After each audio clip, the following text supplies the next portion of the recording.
Welcome to Relay Chain, a podcast produced by Parity Technologies, where we discuss all things Substrate, Polkadot, and Web3.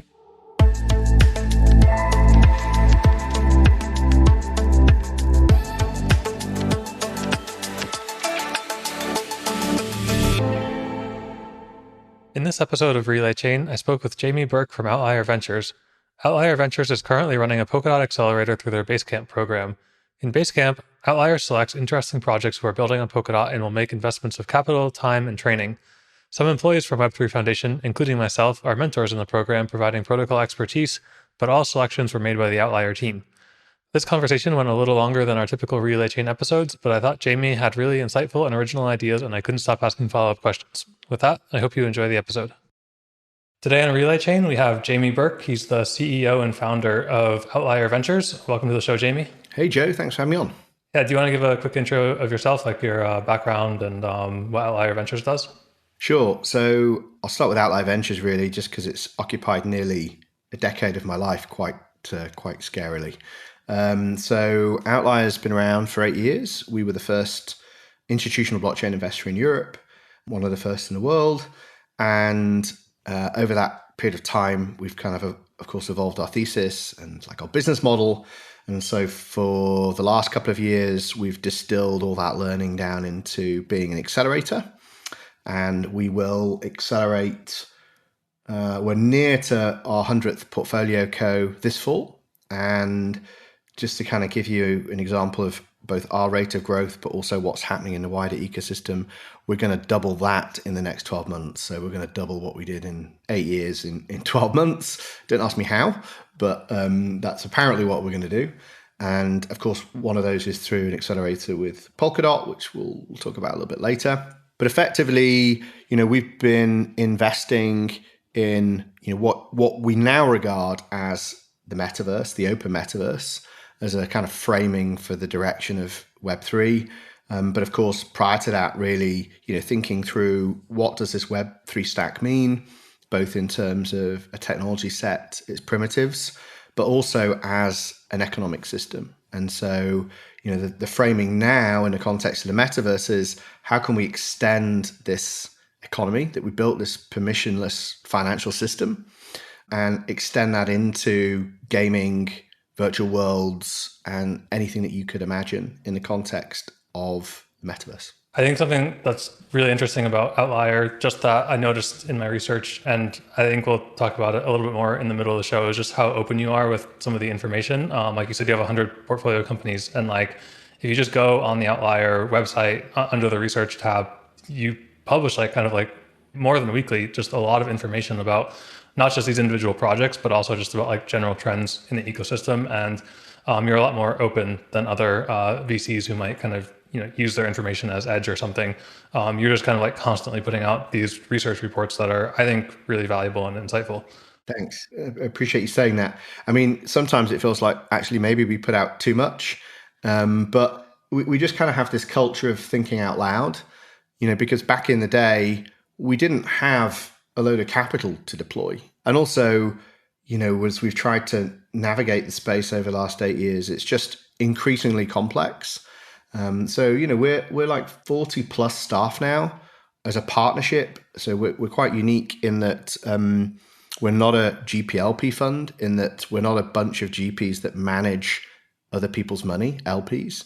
It's our own money, and it's the money of, I think, near 35 partners, individuals. We've just taken on our first institutional partner. We're going to do a big announcement as to the kind of mix of those new partners, which is really exciting, because we are bringing in partners that reflect kind of 3 areas, domain areas for us, which we think are critical to invest in and navigate the metaverse, which is not just technology, but finance and culture. And of course, this year has really, through NFTs, has really shown the power of the Web3 stack in the context of culture and cultural artifacts, cultural assets, and the kind of financialization of creative industry. So we're kind of increasingly reflecting that across the partnership. But even with, whatever it is, 35 staff, 35 partners, it's still impossible for us as one organization to ever fully be able to navigate this space, its nuances. We have people who are specialists in game theoretics and, engineering from a technology perspective, economics. People have worked in capital markets their whole lives. And yet still, every week there's just a new thing that you've got to get your head around. So for us, we've always proactively and deliberately thought out loud in order to attract like-minded people to help finish our thoughts, refine them, pull them apart, develop our thinking. And so, we've always had this ecosystem mindset.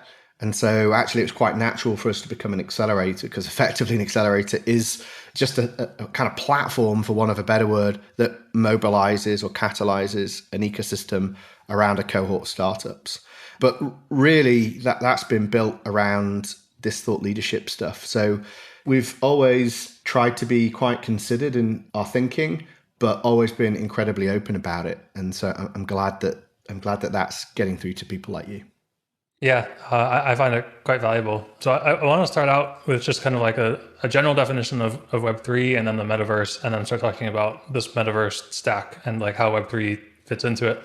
And I really wish that I started my research for you like maybe a week or two ago, because I actually got caught off guard myself at Masari Mainnet. I was presenting about Polkadot, and with 17 seconds left, so I had just given like an update on like Polkadot's accomplishments over the last year and some of our roadmap and kind of like top priorities. And with 17 seconds left in the session, somebody asked me, what is Web3? And I just kind of like froze. And I was like, oh shit, like I should have an answer to this. I mean, I've been working on Polkadot for 3 years. I work for the Web3 Foundation. And I was just like, it was a different track in my mind. And then I was watching one of your interviews from like a month or two ago, and you just said Web3 is a collection of protocols that prioritizes users over platforms.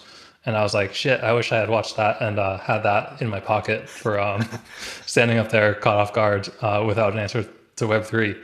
So thank you for that. But also like specifically in this context of the metaverse, something else you had said is like a general definition of like, well, there's one metaverse or at least one open metaverse. And it's this open layer that connects multiple verses where value and identity are transferred and owned by the user. So can you talk a little bit about what that means, and specifically like in the context of Web3, such that these protocols of the metaverse prioritize users over any particular platform within them?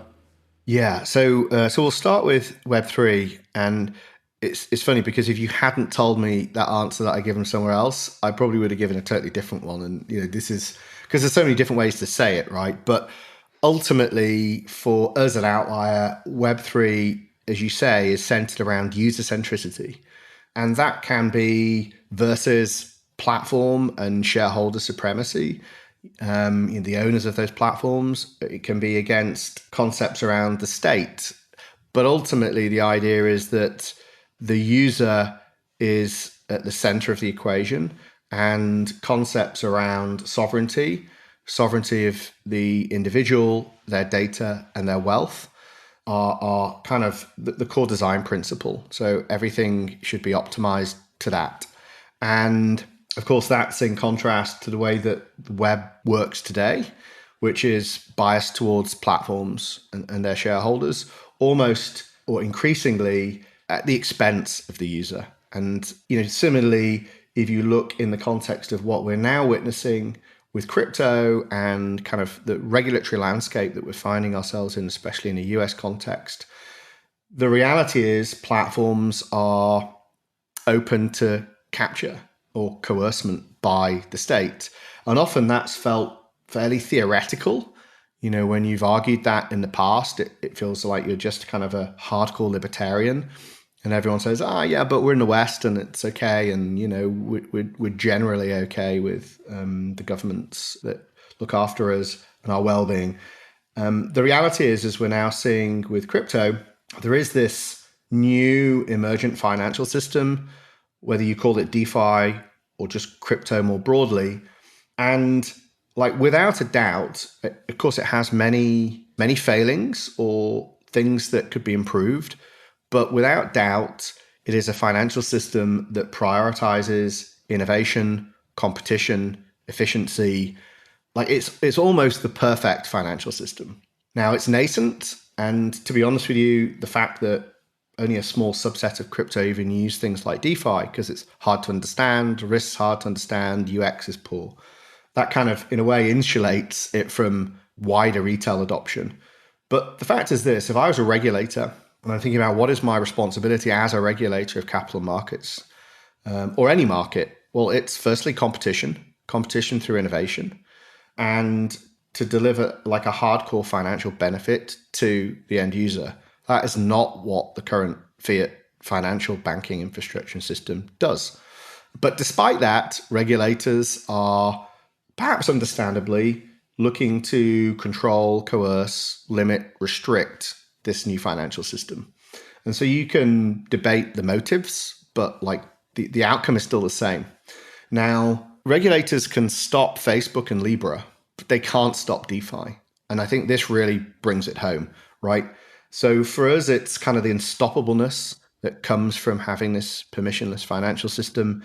But at the core of that, it's centered around, the individual and sovereignty. But I think most importantly, when you talk about the sovereignty of the individual, that somehow feels like it must be at the expense of the collective. But as we know, with things like DAOs, you can still preserve the sovereignty of an individual and allow for the sovereignty of a collective. It's just more fluid. And the idea that as an individual, I can opt in and out of a system, of an economy, of a DAO, like whatever the structure, freely, and I can transfer my assets freely. This is really, for us, what brings to life Web3. Now, what does that mean in the context of the metaverse? So, naturally, like probably everybody else in this space, what I've just described has been the motivating factor for us, like why we have dedicated 8+ years of our life to the space, invested entirely in it, and hopefully have made a little bit of an impact in enabling new projects with those principles to come to market.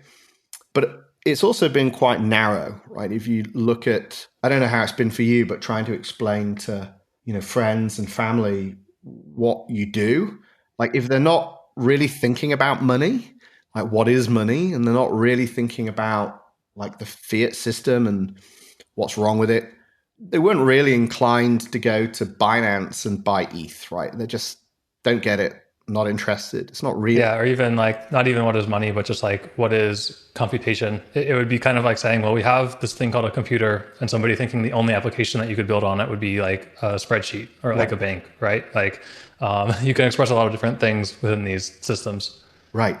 And look, there's still parts of crypto like Bitcoin maxis that still think in that way, which is just insane to me, right? That you'd only have one application for this kind of stuff. So, but all of a sudden, I think with NFTs, and of course, I've been aware of NFTs for as long as I've been in crypto, not really been a major area of focus until probably summer of last year when I began collecting, and that began to bring to life all the non-fungible use cases around crypto. And we, of course, began to see it with art. And then there were hints at gaming. We saw aggregate, this idea that actually you could have some method of reward on top of a fungible economy that didn't debase that underlying economy rather than just giving away yield, that could close a loyalty loop. So, you have kind of yield, which is kind of acquiring users, but then you need something to retain users, which NFTs kind of neatly did in the context of aggregate. And that really triggered my thinking as to, okay, well, we've looked at what's been possible in a fungible context, which is primarily looking at it as a currency or as a commodity. And I've always thought of things like ETH as digital commodities. But again, that's like fairly narrow. Not everybody's going to understand it. But of course, all of this underpinned Web3. All of a sudden, with NFTs coming to the fore, you could begin to think of use cases that were perhaps a little easier for the average person to understand. So started with art, then kind of collectibles, now PFPs, now play to earn with gaming and Axes. And all of a sudden, most people in my network got it. Like something clicked and they understood all of a sudden why it was important. And often they ended up buying crypto as a byproduct of having an NFT, that to be able to buy the NFT or to be able to sell the NFT. And then they started to have a MetaMask wallet. And then they started to understand the idea of transferability between NFT marketplaces or minting platforms. The idea, well, I can buy it here and I can sell it here freely. I think like really brought to life the idea of self-sovereignty, self-custody of required transferability for the average person. Yeah, actually what kind of like made it click for me, because I was maybe in the opposite boat where I've kind of like similarly been involved in blockchain and crypto stuff since like 2012, 2013. And I actually like kind of struggled with the NFT and digital art stuff for a while. And then someone who's like an advisor to Web3, Angie, she told me her thesis on NFTs, which made a lot of sense to me. And that is that basically like in the 90s, status symbols were basically like homes, cars, art, fancy china, the kind of stuff, like everything in that set is like stuff that's within walking distance of where you live, or like it is where you live. Whereas now, like a lot of people who are like even like very wealthy would live in like a camper van or like be a digital nomad, and their status symbols are like a selfie in front of the Eiffel Tower or something like this. And so like they want to actually own that, and like this is mine. Like I want to be able to take it wherever I go with me and not have it like owned by Instagram or something. Yes, exactly. And also like the way I've increasingly begun to understand NFTs are, and it's not limited to this because of course NFTs could be like an insurance policy. You know, I mean, there are infinitely more non-fungible use cases than there are fungible ones. But I think the most immediate implementation of NFTs are, they're kind of a form of social media. Like they're a social media without a social media platform. And so that can be for status, but it can be, you know, status in a kind of social context, you know, macro one, micro one. It can allow for engagement between a creator and a consumer of a thing or an experience. And, you know, this idea that once you start to see it in that context, you go, well, actually, yeah, an audio file is kind of like a digital LP. Like people can start collecting music again. Like until now, the internet's just turned music into something you consume. You stream it, you don't think about it, you listen to it outside of an album for the price of a coffee cup. You don't really care about the relationship between that thing, that creative asset or artifact, and its creator. The provenance is kind of entirely broken. So the relationship with music has effectively been broken as a consequence of the web. Now, all of a sudden, NFTs kind of restore that. They restore the relationship of owning music, and music allowing you to become part of a community, part of the provenance of that artist, their journey. It allows the artist to have a direct relationship with their fan. And of course, that's just one example. We can look at gaming and play to earn, and the idea that... So basically, all of this kind of came into this thinking about Web3. There's now all the stuff we've been talking about in fairly narrow financial context, or as you say, in like compute, this is gonna allow us to have more decentralized applications. It's still like very abstract. We went away over Christmas, beginning part of this year, 2021, first week of January, published the Open Metaverse OS, and that was that we believe the Web3 Stack and this kind of aggregate economy would enable a more open metaverse across lots of different use cases, be it music, gaming, things like the creator economy. So forms of digital value currently that are trapped in platforms. So if you think about all the socialness and status and attention that is created in Instagram or TikTok, that it resides solely in that platform. You can't transfer it out. You can't exit it. Whatever time and money you invest into that platform is stuck in that platform. And the only way value is taken out is when it's extracted by the shareholders of that platform. Maybe some of the ad revenue shared, but like a very small slice of it. And that's true for gaming and any other platform, right? Fortnite, you could spend $1 million in there. You could spend 3 years of gameplay. And when you get bored of it and you want to exit it, you can't. And equally, you can't go to a bank and get a loan on your skins in Fortnite, right? It's not recognized as value. And so if you think about all of this value, digital value, trapped in platforms at the moment, the idea is could Web3 unlock that value and allow it to become collateral in Web3 and things like DeFi? Yeah, you kind of just front ran one of my questions here about kind of taking this value from like these platforms, like say you have like reputation or a following or something in a game or a social media platform. And you talked in other interviews about kind of using that as collateral in DeFi or something. How do you adjust for like the risk of being deplatformed? Like I kind of understand that like if you have a Web3 platform where the user actually controls like their followers and everything kind of like about their reputation, and it's kind of like portable from Metaverse or from like instance to instance within this metaverse, that's valuable and that the user kind of like has possession of it. But if you wanted to like, this is kind of like the classic, like, well, how do you tokenize something that's a real world asset, like a painting? How do you tokenize something that would be like your followers on Twitter and still account for the risk that like Twitter could deplatform you? Or do we just have to basically build out all of Web3 and there's no transition at all and it's just like a jump over?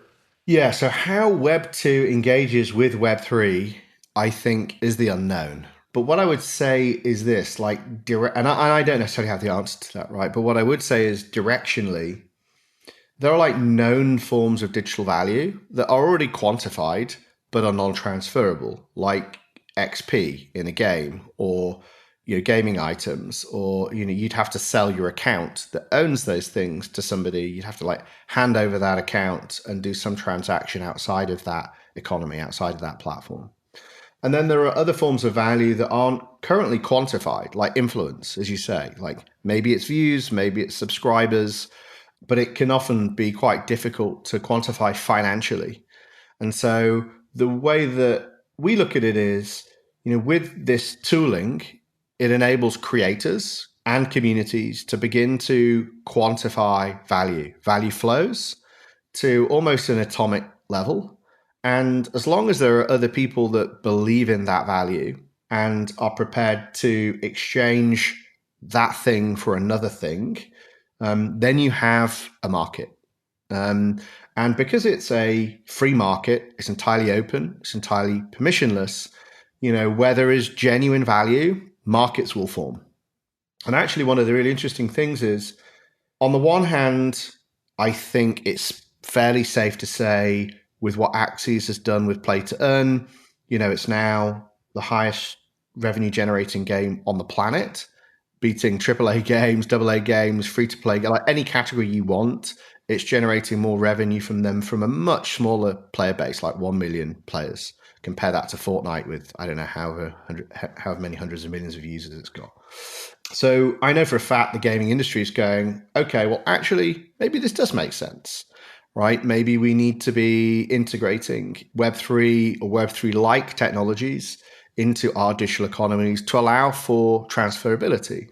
So the beginning part of this year in our report, we reported the stat that I think came through the Blockchain Gaming Alliance, that in blockchain games, people spent 5 times more money than in non-blockchain games. And everyone poo-pooed it in the beginning because they said, but the sample size is too small. It's not comparable with something like a AAA game. And then, 6-7 months later, you look at Axie's. And the reason being, and somebody did a really great chart on this. So Jiho of Axie shared a chart on Twitter a couple of days ago, which showed the drop-off or retention rate of users in the first month versus, I think, the first 6 months or something like that. And they were identical. And that's like never been seen in a game before. And Lightspeed Ventures, I've forgotten her name for my sins, but she's a partner at GP, I think, at Lightspeed Ventures. And she said, this is what holding down a job in a metaverse looks like. This is not playing a game. And I know Jiho's always been at pains to say, Axis is not a game. It's a digital economy. And so, I think gaming companies are going to look at that as a commercial opportunity, and they're going to begin to open up. But the interesting thing is about DeFi in the context of the metaverse, which we kind of internally at least call MetaFi, is the idea that you don't necessarily need the permission of the platform to allow people to collateralize and trade value. And what I mean by that is, and there are some nuances to it, but like speaking generally, let's say I have a particular gaming item in a game. It's worth a lot of money. I want to sell it, or I want to borrow against it. Well, I can't do that in the platform. It won't let me sell it directly as an item. But maybe I can transfer it somehow. Like I can lose it in a fight, or I can leave it on the floor, or there's some way for me to like hand over that item, and maybe it's me giving my account that owns and controls that item. Now, I could come to an agreement outside of that platform, leveraging smart contracts and things like DeFi. We've got a portfolio code called Boson Protocol that allows for thing tokens and promise tokens, and it allows for this kind of game theoretically secured exchange where I could agree to give you an item in game somehow, and we could and if as long as that transfer happens in game or in the real world, by the way, then the financial traction would complete. It's kind of like an escrow, complex escrow. So in theory, I can create derivatives of value in platforms, and I can transact those outside of the platform without the permission of the platform.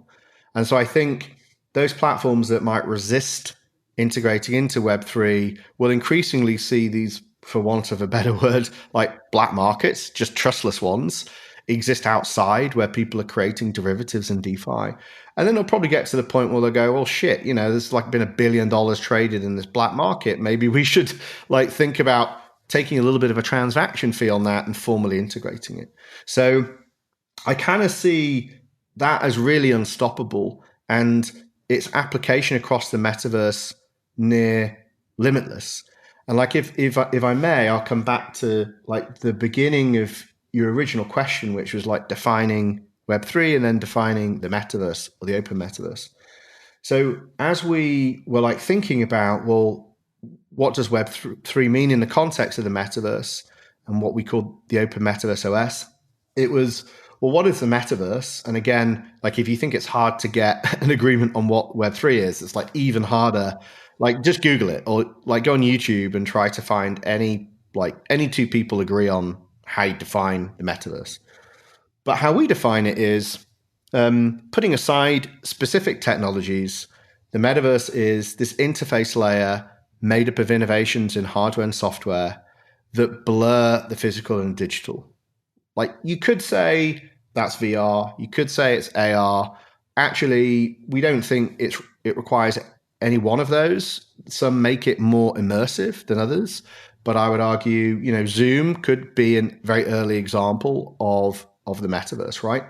But the difference is, as you said, there's a single metaverse. There's not lots of metaverses.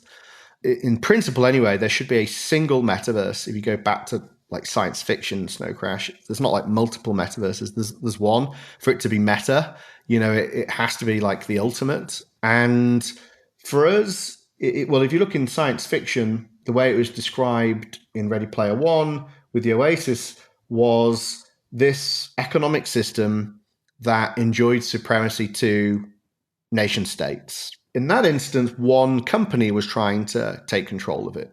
But the kind of key point there was it's an economic system. And secondly, that it enjoys supremacy to nation states, which for me sounds a lot like what we're building with crypto. And so this is why I argue you actually can't be part of the metaverse if you aren't integrated into a meta digital economy.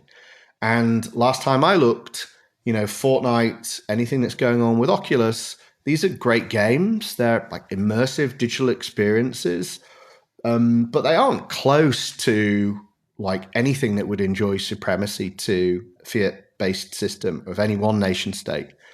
Crypto is increasingly becoming that.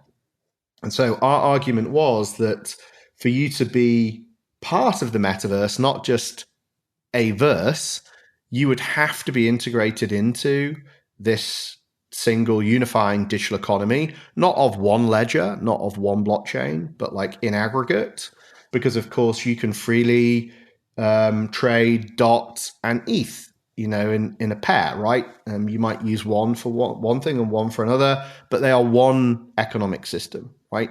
And I think the great thing about it is, and this is why, of course, we're getting a little bit of a backlash now from nation states and regulators, is they're not stupid. Like they realize what's happening here is going to be an economic system that will enjoy supremacy to nation states. It's a matter of time.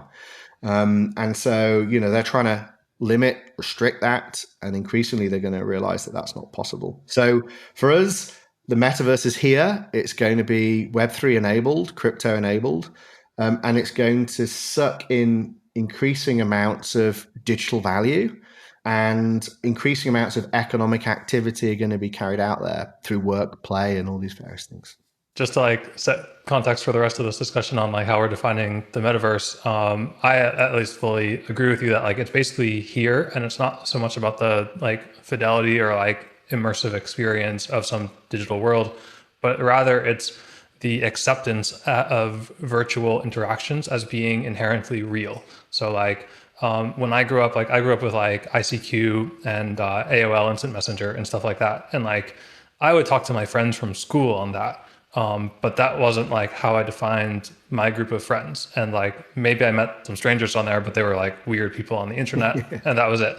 But now working on Polkadot, and I think COVID has accelerated this trend, but I don't think it caused it in any way. I think it was already well underway, because even before COVID hit, I've worked with people at Parity and Web3 for 2 or 3 years who I've never met in person, and I consider those relationships and interactions to be very real. Yes. And it's not about having this crazy AI experience we talk on Zoom and Element Messenger and Google Meet and stuff like this, but those are my colleagues and my community.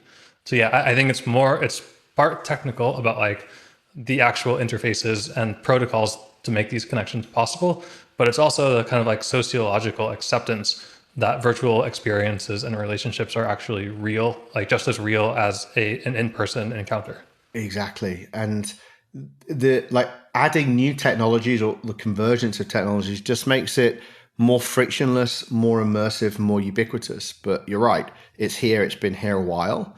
The question is that digital economic activity happening in a silo, or is it freely transferable and integrated into this global permissionless system that we're building into crypto? And I think that's going to be the defining factor of the metaverse. Yeah. So kind of moving into discussing how he actually builds this open metaverse and not a siloed version, I want to talk about a few areas of this Web3 stack that you defined. So one of them is this kind of virtual land ownership or parcels or having a space in one of these verses. And I'm kind of wondering what it means. So I was kind of confused by this, why would I want to pay a premium on this parcel in a digital economy? Because kind of the whole point of digital technology, to me at least, maybe pre-metaverse or before realizing this concept of the metaverse, is that it's supposed to kind of tear down these barriers. If I want to buy a book, I can buy an ebook and get it on my Kindle now. I don't have to go to the bookstore. I don't have to wait for it to be shipped, especially I lived for several years in France, but I'm a native English speaker. I don't want to have a book shipped across the ocean so I can read it. I want to download it. And so I'm kind of wondering, kind of within a single verse, but also verse to verse, how do we think about proximity in a virtual world?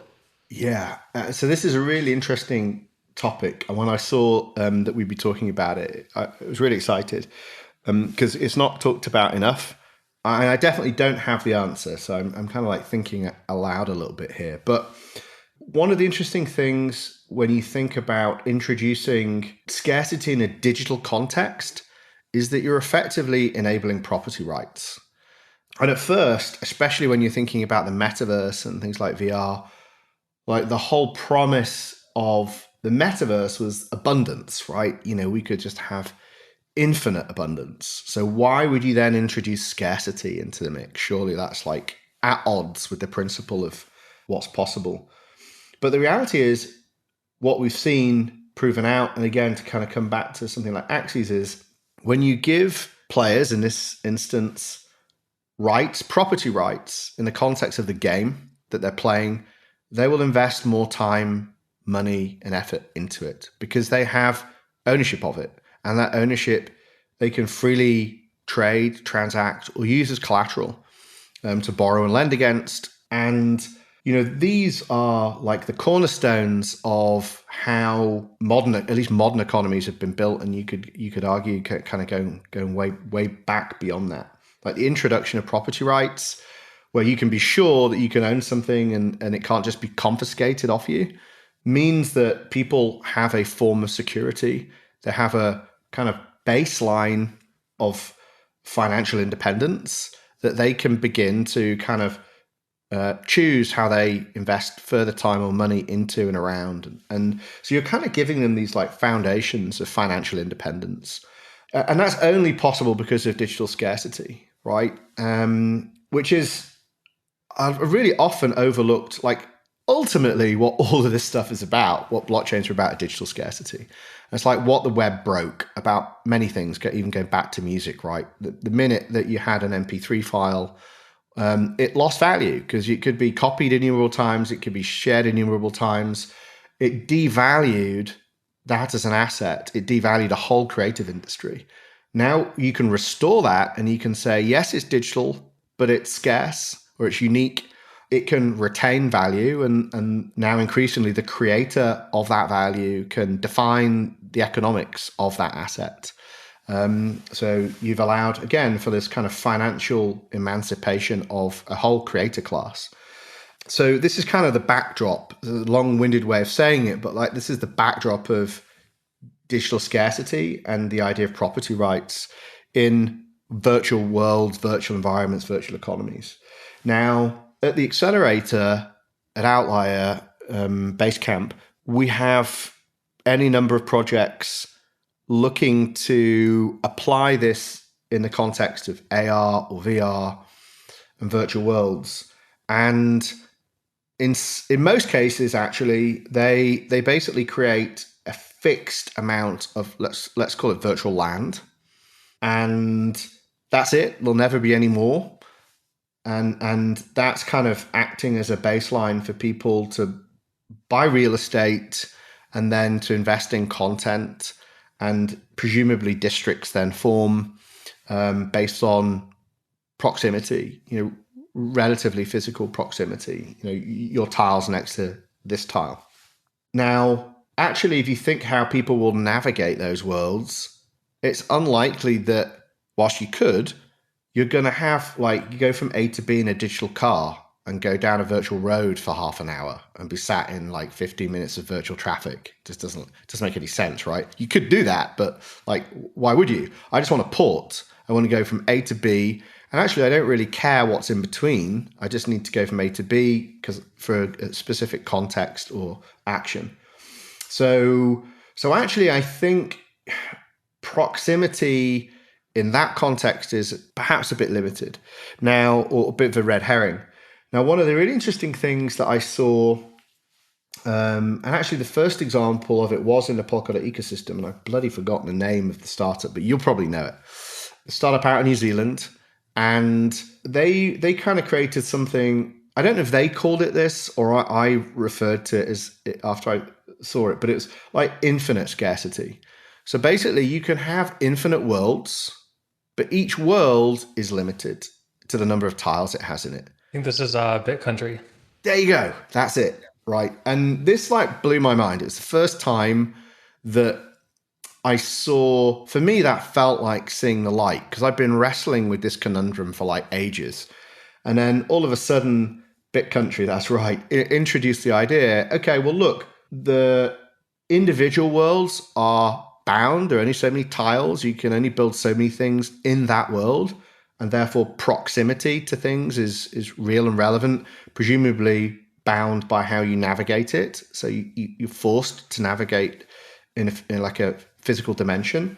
But there can be infinite number of worlds. And so for me, that married the two things really well. Now, will that be the one that wins as a model? I don't know. But again, the really cool thing about the space is, and this is why I just do not get why every economist on the planet is not excited by it. This is the largest socioeconomic experiment we've ever witnessed in the history of mankind, real time. And people are just taking basic economic, social primitives, combining them in different ways, and then seeing this kind of global permissionless game play out on top of it. And you can watch multiple instances happen in parallel, and you can quantify like which ones work, which ones don't work, which ones fall down, and then you can fork them. I mean, it's like insane, really, to think about this thing that we're all doing together. Yeah, I actually like how you described it as a single economic system or financial system at the beginning, but with multiple instances within it. So it kind of brings into like tangentially brings in like interoperability and the fact that like you have to be able to kind of like port across these different networks, but that it is still like under like an overarching singular system, but with room for a lot of different experimentation within it. Right. Yeah. So yeah, like you kind of mentioned this idea of like individual sovereignty and stuff. And I think like this kind of goes along the lines of like what Zuboff wrote in Age of Surveillance Capitalism and what you had talked about with the convergence of DLT, IoT, and AI. And have you read Age of Surveillance Capitalism or no? Yes, yeah. Well, I've tried to. It's a big book, right? So I think I've done 2 attempts, and I tried to get through it once. I got like halfway through, and then I had to go, oh, shit, I've got to read the whole thing again. So then I got 3/4 of the way through. I don't think I've completed it yet, but I think I got the basic principles. So actually, like one of the interesting twists to me was that like she starts out kind of in the first third of the book as being highly critical of like libertarian economics, like especially Hayek, and at the end, like kind of in like the last 10% of the book or so, she actually kind of like comes around and is like, rather than criticizing this libertarian principle of a free market, says basically that like in surveillance capitalism, a couple companies have concentrated so much power and knowledge that you can't really apply the same economic models to them, because like the whole idea of like a free market kind of assumes everybody is like generally ignorant. They know 1 or 2 things very well, and they know how to like market and sell those skills and respond to incentives about that thing. But nobody has this like overview of the entire economy. And since like a couple of companies like primarily Google and Facebook kind of do have this overview of the entire economy, but individuals don't, these companies can kind of like pull strings and like manipulate people to do what these companies want.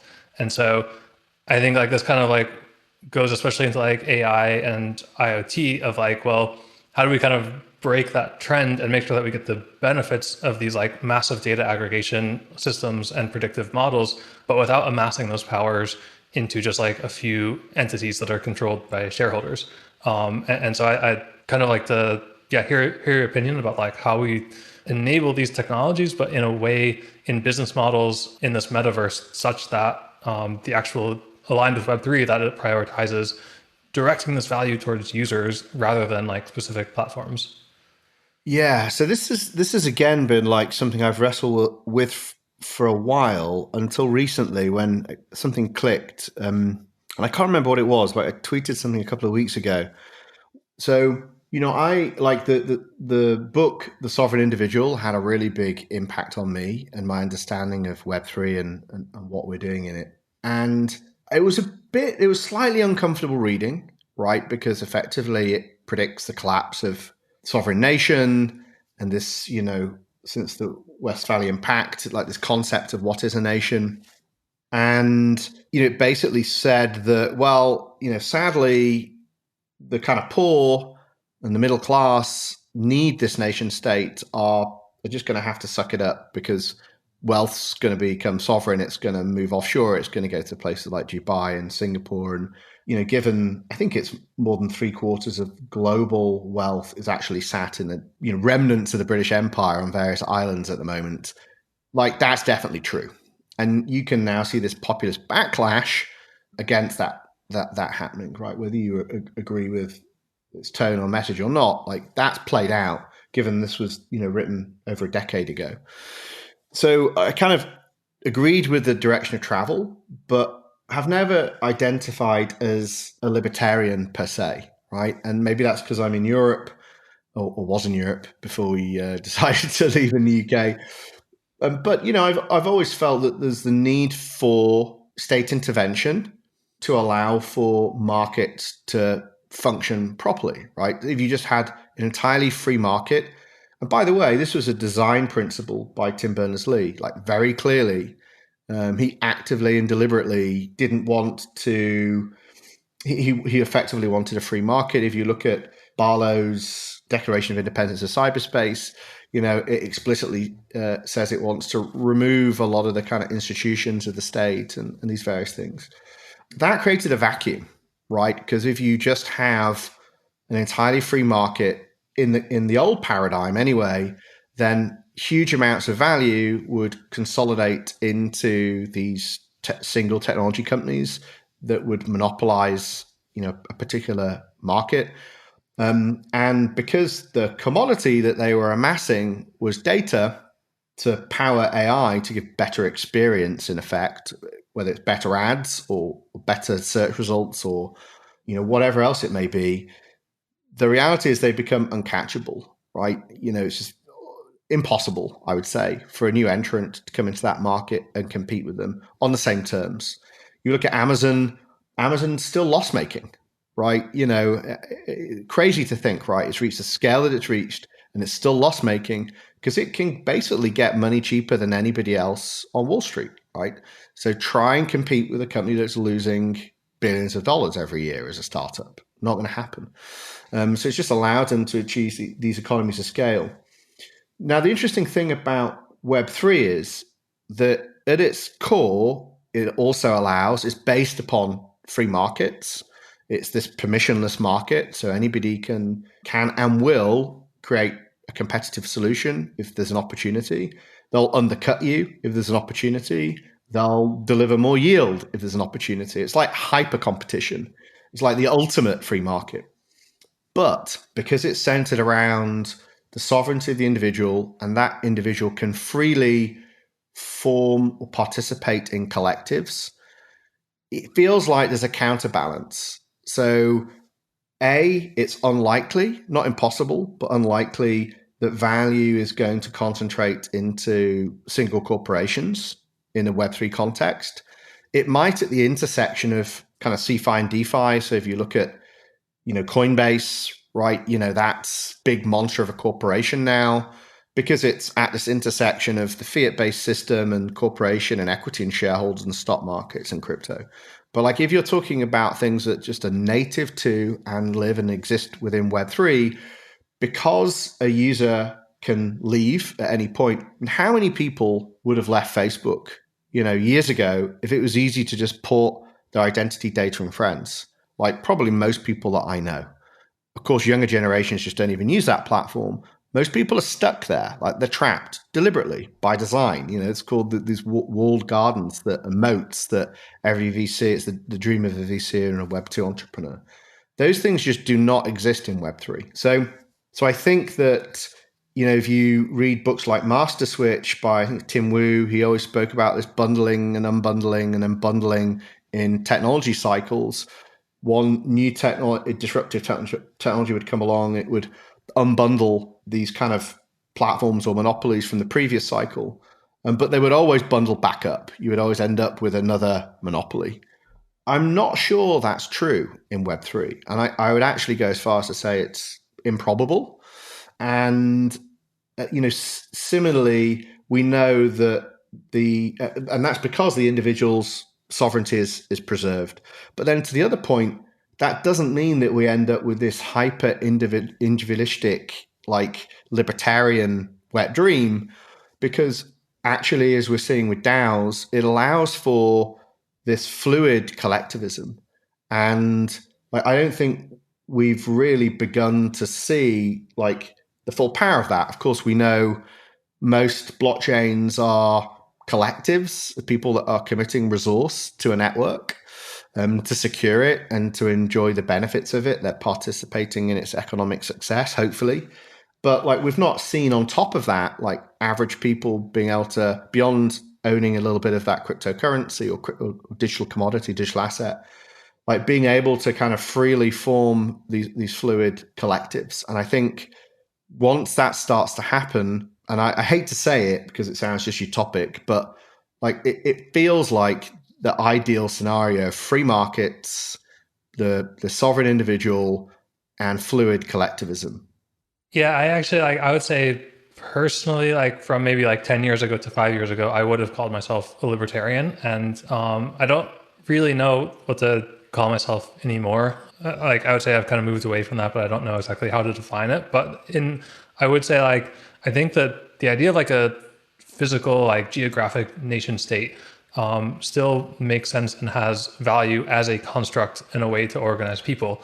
It's just that with Web3 or the web in general, it's not the only construct. So historically, like you might have only identified as a citizen of some country, whereas now like people can be citizens of these like online communities, and they can also change their citizenship and like move to other communities, or at least in like open communities. I kind of like see it that way, like that there's kind of room for both. That like you can have nation states as a construct, but you can also have other constructs and ways for people to organize on top of that. And I even kind of wonder about like we said, like Amazon, like they can just borrow money because they have like physical assets and a company and this thing that like as an idea has long-term value that they can use as collateral. But there's kind of like this parallel trend, like completely outside of blockchain, but just like in cloud computing of like infrastructure as code. And you can kind of like apply that mode of thinking to like some kind of like application on the web of like, well, this is infrastructure as code and it has value as a community, but just like code, people can kind of like fork it and copy it into something else, like if they don't like what you're doing. So you end up with this like hyper competition between these different entities that can exist within this digital jurisdiction. So there's like the libertarian, like just hyper competition element of it, but you still have the collective capacity of like people within this jurisdiction to organize and act as a collective together. Yeah, I think that's a really good way of summarizing it. And actually, to your original question, which I failed to answer as a bit of a tangent, this idea around data and what that means. I actually think that, so you're right, today I'm sat in the UK, whether I like it or not. But increasingly my wealth and time are generated in the metaverse. And one of the things that everybody's doing, like everybody on the planet today is doing in the metaverse, is creating data. And for us, like the most immediate and obvious use case when we were looking at blockchains was this kind of commodification, financialization of data. That's why we invested in Ocean Protocol way back. That's why we invested in Fetch.ai, who are looking at the compute side. And this idea that we're going to produce data, and ideally we would either directly own and control it. At the very least, we'd be able to monetize it, and we would be able to give permissioning as to who can use it on what terms, and we could revoke those permissions. And like the reality is in Web2, none of those things are possible. So we're seeing a lot of startups that have historically gone through our accelerator, and even now they're working on ideas of allowing for almost a universal basic income around data. You think of the value of the data economy, most valuable commodity on the planet, apparently underpins most big tech's share price. And so if we can begin to unlock that can form a passive income for the global population. And I think for many people will actually be the first digital asset that they convert into crypto somehow. So like, they'll cash out into DOT or Bitcoin or like whatever from their income that they've earned by, connecting up their browsing data. For example, we've got a company called Streamer. I think they've got 30,000, maybe even 40,000 users now. They just put a plugin into their browser. They passively can earn income from their browsing data. It's anonymized. You've got, projects where you can kind of commit that data set into a data union based on different parameters, right? So you can donate that data for a good cause, for some kind of medical breakthrough. You can commit it to a group of like-minded people to create a powerful data set for, a particular category of people, however they might identify. And you can aggregate that data set and increase its premium into data marketplaces. And Ocean Protocol have done IDOs, initial data offerings, where you take that aggregate and then effectively auction it to the highest bidder. So I think that like one of the coming back to this idea of digital value that exists that's currently trapped in platforms in the metaverse, data's like it. The problem is it's for an individual user, it's not worth that much, right? To necessarily bother, which is why you need ways to aggregate it. And that's why I think data unions and stuff is going to be really powerful. And especially in the context of Polkadot and Kusama, right? Because you can easily define the economic terms of a parachain, you can set the parameters of its governance. It will lend itself much more easily to, taking control of these digital assets and building new business models around them. Yeah, that's always been an interesting property to me about the the value of data is that most goods in according to classical economics would have some kind of a declining marginal value. So if you have two of something, the third one can be quite valuable. But if you have 1,000 of something, the 1,001th is not that valuable. Right. Whereas with data, if you have one person's Amazon shopping history, it's not really that useful. But if you have 1 billion people's Amazon shopping history, then the billion plus one is super valuable because you have so much data that you can just target that person and basically coerce them into buying whatever you want them to. So that one piece of data or one data set is actually supremely valuable. And so I kind of wonder along these lines of digital spaces being their own communities, and you mentioned universal basic income, and we've kind of overarching had this theme of people owning their own data. Can these turn into start and actually creep into the realm of a nation state? And so have these programs like universal basic income or taxation, wealth redistribution, provision of digital services. And how does the metaverse actually start to compete with physical nation states? Yeah. So, and this is the bit, I'll be honest, I'm kind of working through, right? But as the regulatory environment is tightening the screw, I'm increasingly, I was holding out that maybe some forward-thinking nations, perhaps not the US, because they've got the most to lose, right, from their kind of homogeny, the supremacy of the dollar, everything else. But certainly the UK, post-Brexit, right, it's kind of an island drifting off, trying to find its purpose. There's real opportunity to say, okay, well, if we're trying to get better aligned with, is it the US, is it Europe, is it China? Well, there's this emergent economy, the metaverse, which you could just think of as this universal, digital economy. It's going to be order of magnitudes greater than the economic cycle of China, what that meant to global GDP. I don't know how much more. Is it 2x, 3x, 10x? I mean, it's totally conceivable it could be 10x if you think about the value as an equivalent value of GDP that was generated by 2 decades of growth in China versus exponential growth that we're going to be experiencing in the metaverse. So for me, I was hoping that a forward-thinking nation would go, well, actually, that's a good economy to align, to integrate with, but it's not really happened. It's not really happened anywhere, right? At best, you've got somewhere like El Salvador adopting Bitcoin from a treasury kind of perspective. So that's kind of disappointing. And when you see this kind of backlash now from regulators, not only not proactively engaging with it, but reacting to it, trying to restrict it, I kind of been stuck with this mantra that I kind of repeat all the time now, which is exit fiat and enter the metaverse, right? Because the more you look at the fiat system, the more fucked it is, right? I mean, you speak to any macro investor, and I've never met one that thinks that fiat in any context, European context, US context, Chinese context, is going to hold, right? You've got aging populations, you've got, this massively inflationary indebted societies. They can't cover social care in most instances. It's not looking good. And the only solution they have is to print more money, in effect.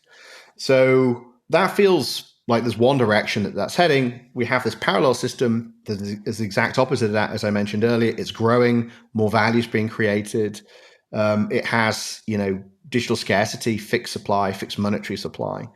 And even if one instance didn't get it right, there are multiple that you could adopt, right? It's not reliant upon one specific system to hold. So what I've been really thinking through is, how do you help? So you can say that and people go, okay, I subscribe to that. I subscribe to the fact that fiat's fucked. I subscribe to the fact that crypto, Web3, the metaverse is an alternative system. It's a better system. But I'm sat here in, Zimbabwe or London or wherever, like how do I begin that transition?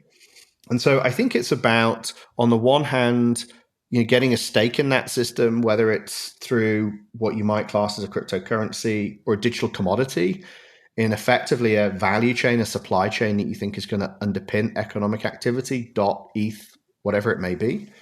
And then it's also looking at like how you invest your time, right? And it could be you just use some of these specialist protocols to make some of your compute available, or like you participate, like if you don't have money, you just got hardware, or you got internet connection, a bit of electricity, cheap electricity.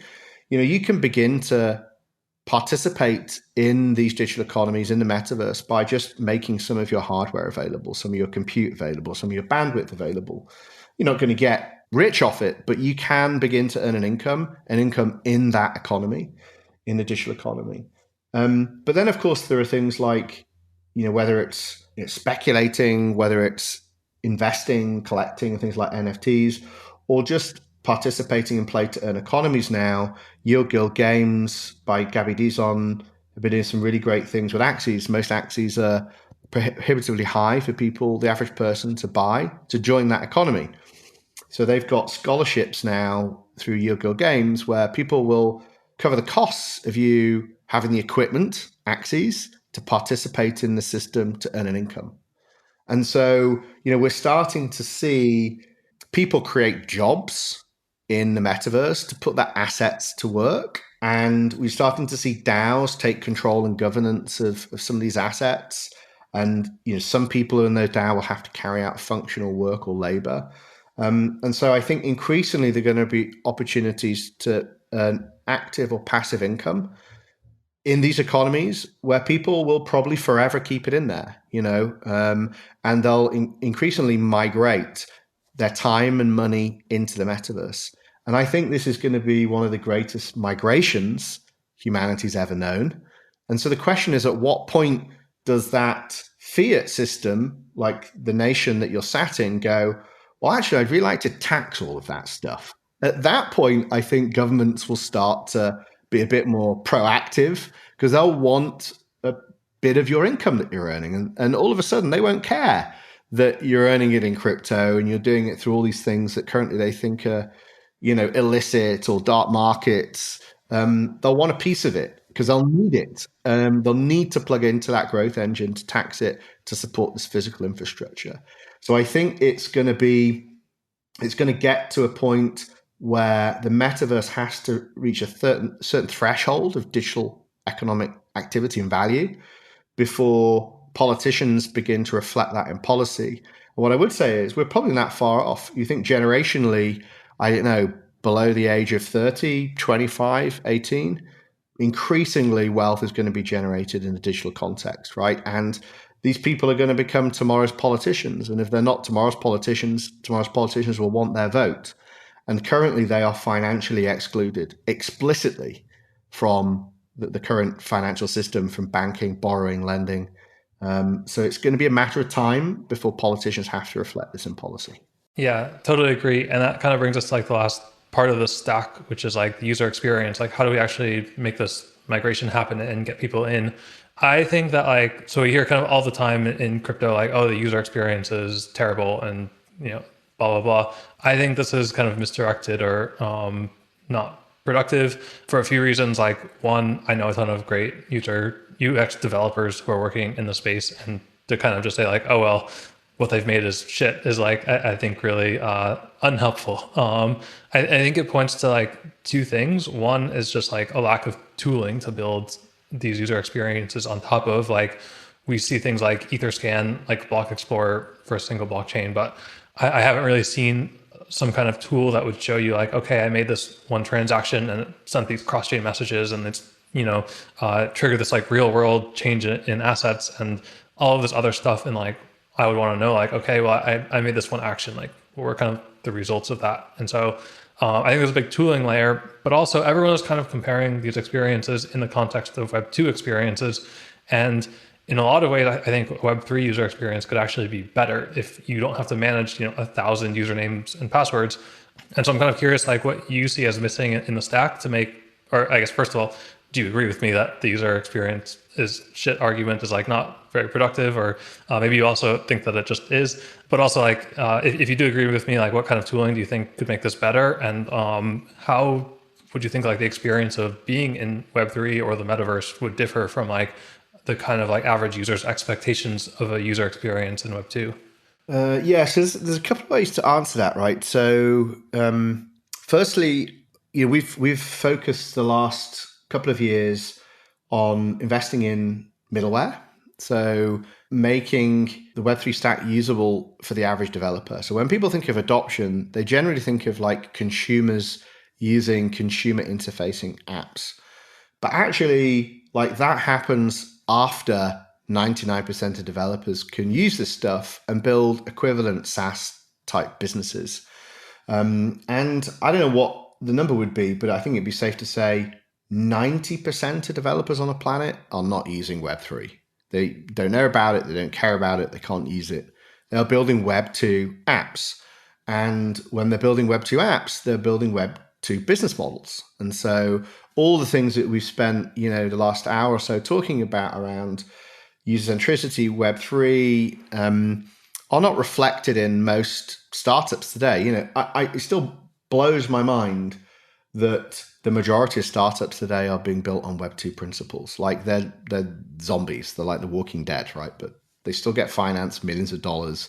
They'll go through something like Y Combinator and they'll do fine until they're dead, before they know it. Now, why is that? Well, because there are two parts to building an app that can have a SaaS type equivalent service to an end user. One is the kind of the technical experience of that, functionally what can and can't you do, and how long do you have to wait for that action to happen if you're kind of waiting for something on chain. But then there's the economic component, and I don't just mean like gas on Ethereum. I mean, especially in a multi-chain environment, right? So let's say I have an app that wants to do something with, it requires me to do something on Filecoin. It requires me to do something on DOT or multiple functions across specialist things. Both of those have costs. The underlying cost of them, because the digital commodity fluctuates. And so I actually don't know the cost to serve a user day to day. So how can I offer them a fixed price? I can't, right? Because I'd like to be able to say it's $9.99 a month. That's it. No surprises. Very hard to do that in a Web3 context, even with just when you're relying on one blockchain. But when you're relying on multiple in your stack, it just creates an order of economic complexity. And so I think there's the two things. It's like functionally what you're trying to do in that application. And the second one is like the economic complexity. Those two things combined make it prohibitively hard to create a SaaS type business with fixed price, which is like the baseline for most digital services on the web right now. Yeah, that's actually something we're kind of addressing in Polkadot. Right. That like users would be able to transact on certain parachains in the network without even owning like any kind of underlying assets. But you could kind of encode these rules like, well, if this user has registered an identity through has signed in through like their identity chain or whatever, or meets some other criteria, like whatever you want to set, then like, well, this user could make these types of transactions and still interact with this Web3 system, even without owning like any kind of like underlying like monetary asset. Right. And that's not just the user, right? That's the operator of the application. And so we've got a project called Edexo, which was a spin out that worked on exactly that. It effectively creates a futures market beneath that allows for people to lock in the price of the commodity to serve that user so they can fix in the price and the cost to serve. And so I think like all of this stuff's coming, but the Web3 stack has by design prioritized different things to Web 2, right? And these kind of principles that we've discussed throughout, network security or like whatever it might be, almost at the expense of user experience. I think that's being solved. It's increasingly being solved through things like Polkadot, but also like fundamental primitives that are allowing to abstract both technical and economic complexity from dApp development. So I don't know. It's incredibly complex. Every time you kind of peel a layer off, there's like another one. Shoot, we've got to solve that too. But it is happening. There's enough brain power. I mean, the brain trust that we've got in Web3 is just like unparalleled, I think, and the range of disciplines of people that are kind of coming in.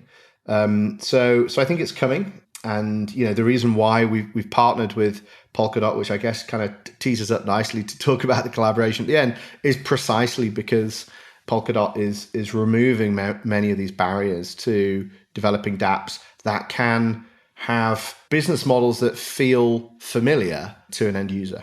Yeah, that kind of moves us into wrapping up with the Outlier Ventures Basecamp partnered with Polkadot. And if you want to talk a little bit about this program and who's involved and its goals. So we have something called Basecamp, which is like a protocol agnostic accelerator. We've run it for about 2.5 years now. And as I said, accelerated nearly 100 startups.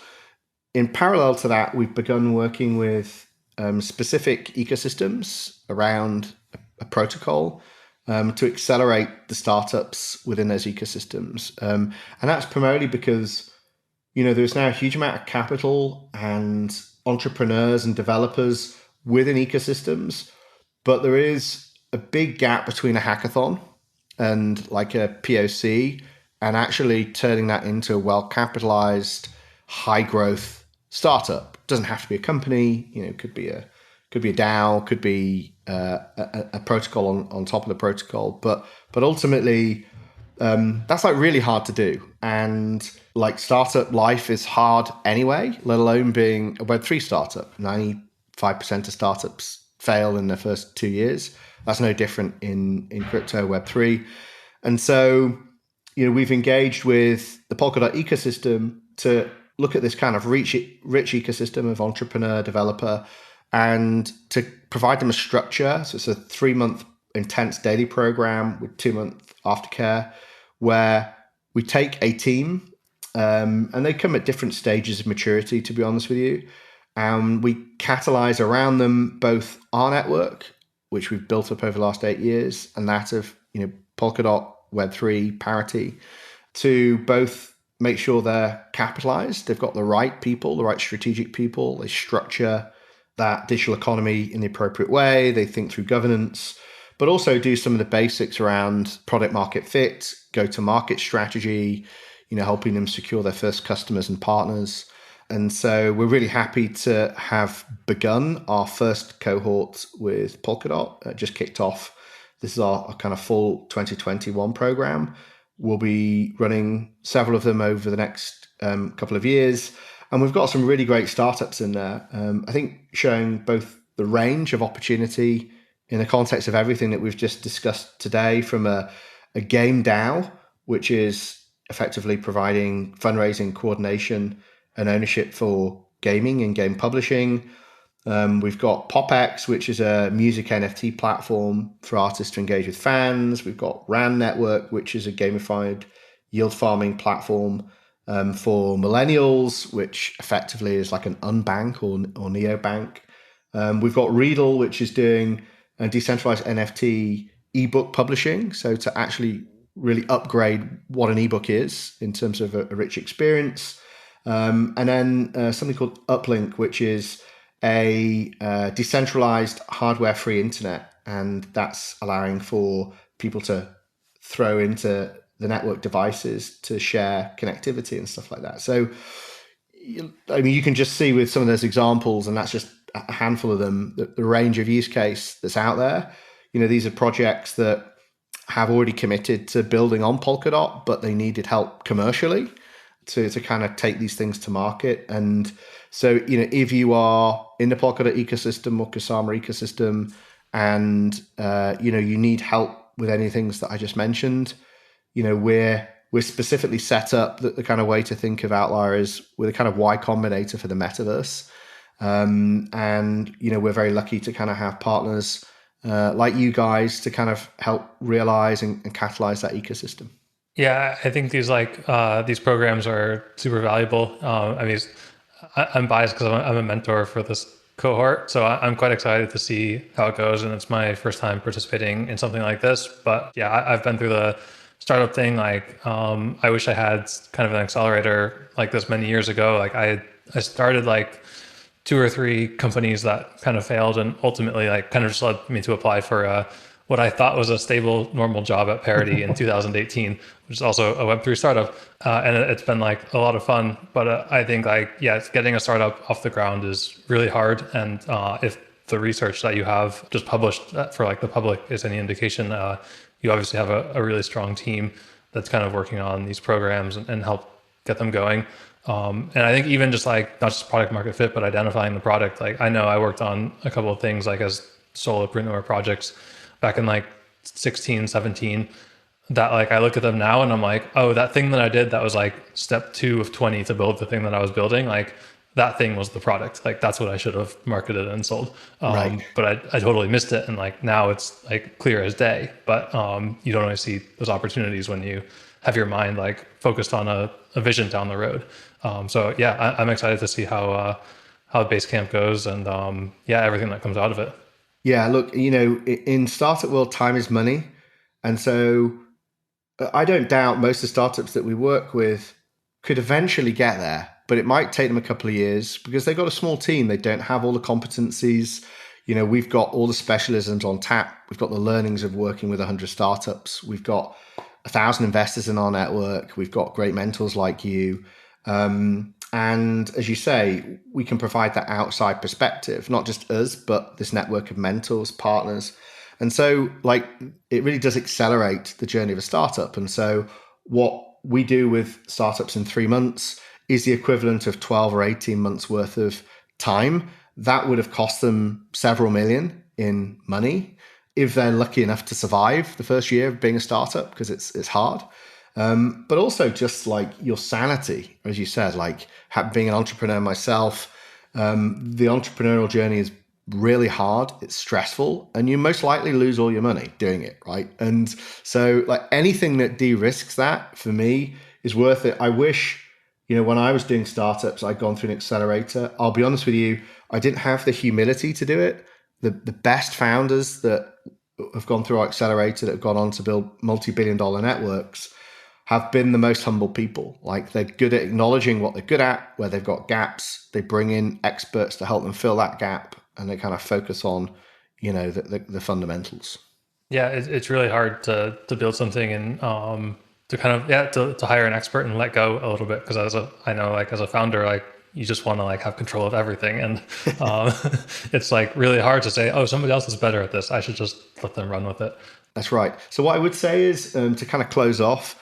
If you're working in the Web3 space, or Polkadot specifically, go to outlierventures.io/Basecamp, apply. We're basically perpetually recruiting. We've just begun this current cohort, but we're recruiting for the next one almost immediately. We run them pretty much back to back throughout the year. And we'd love to help you.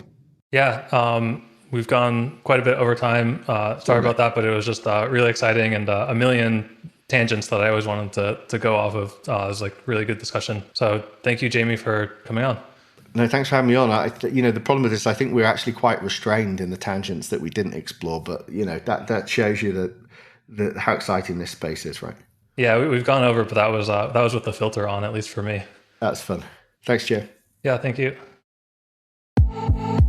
Thanks for joining us this week on Relay Chain. We'd love to hear your thoughts on the subjects we talked about today, so please reach out to us on Twitter @RelayChain or by email podcast@parity.io. The team at Parity has some of the brightest minds working towards building a robust and inclusive ecosystem that puts power back into the hands of its community members. With cross-chain communication as a primary goal, we aim to break down the tribalistic barriers that have formed throughout the blockchain industry. If you want to learn more about what we're building, or if you want to join our team, visit our website at parity.io.